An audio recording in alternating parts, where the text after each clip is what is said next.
Amici di Storie Fuori Gioco, ben ritrovati in un nuovo appuntamento con Football Mystery, la webserie che racconta storie curiose, singolari, a volte incredibili del mondo del calcio. Questa volta ci dedichiamo alla sfortunata storia di un giovane campione che si è visto bloccato da un destino crudele nel momento in cui la sua carriera avrebbe dovuto spiccare il volo. Non tutti se lo ricordano, ma alla vigilia dei mondiali del 1994 negli Stati Uniti era segnalato come uno dei potenziali protagonisti. Stiamo parlando di Denner, il Pelé mancato.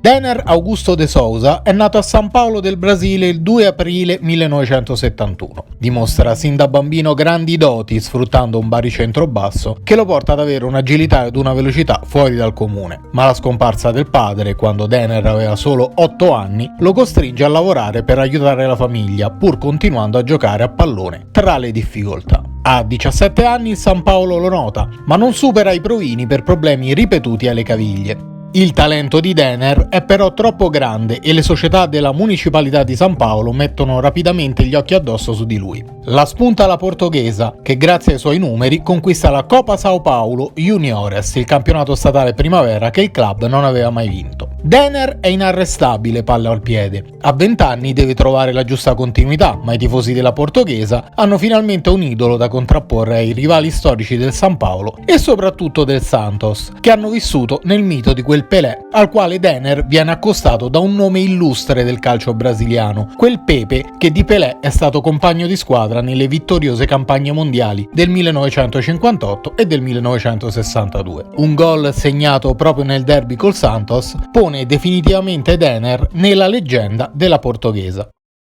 Nel momento della sua esplosione calcistica nel 1991, Denner viene anche fatto esordire in nazionale dall'allora CT della Seleção, Paulo Roberto Falcao, che lo schiera nel match contro l'Argentina e in quello con la Bulgaria. Poi il giovane paulista resta un po' in disparte, il Brasile punta sul duo Romario-Bebeto in vista del mondiale del 1994, mentre Denner cerca la definitiva maturità passando prima al Gremio e poi al Vasco da Gama, dove nel 1994 gioca una straordinaria partita di Coppa Libertadores che lascia a bocca aperta anche Diego Armando Maradona. Il nuovo CT del Brasile, Parreira, sembra persuadersi dell'idea che la fantasia di Denner, che è straordinariamente veloce ed esplosivo grazie a un fisico brevilineo compatto, 1,71 m d'altezza per 76 kg di peso, sia indispensabile per un Brasile che dopo il flop di Italia 90 ha bisogno di nuova linfa, anche se i giovani di talento non mancano ma sono ancora molto acerbi. C'è ad esempio un 18enne del Cruzeiro di Belo Horizonte che mostra doti da fenomeno, tanto che il soprannome gli si appiccicherà addosso. Con Denner potrebbe formare un tandem perfetto, centrocampista rifinitore il primo, più maturo, esplosiva punta il secondo che si chiama come un presidente degli Stati Uniti che piaceva tanto a suo papà, cioè Ronaldo. Ma sono entrambi troppo giovani e Parreira è dubbioso sull'opportunità di portarli entrambi negli States.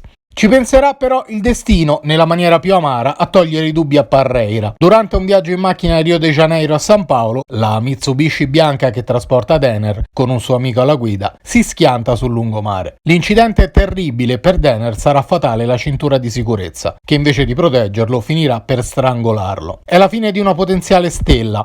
A rivederlo oggi, molti addetti ai lavori paragonano Denner a Neymar per la modernità dell'interpretazione del ruolo e la capacità di muoversi velocemente palla al piede. Prima dell'incidente Denner era in procinto di firmare per lo Stoccarda. Nessuno saprà mai se il nuovo Pelé sarebbe davvero sbocciato tra i mondiali americani e l'avventura nel calcio europeo.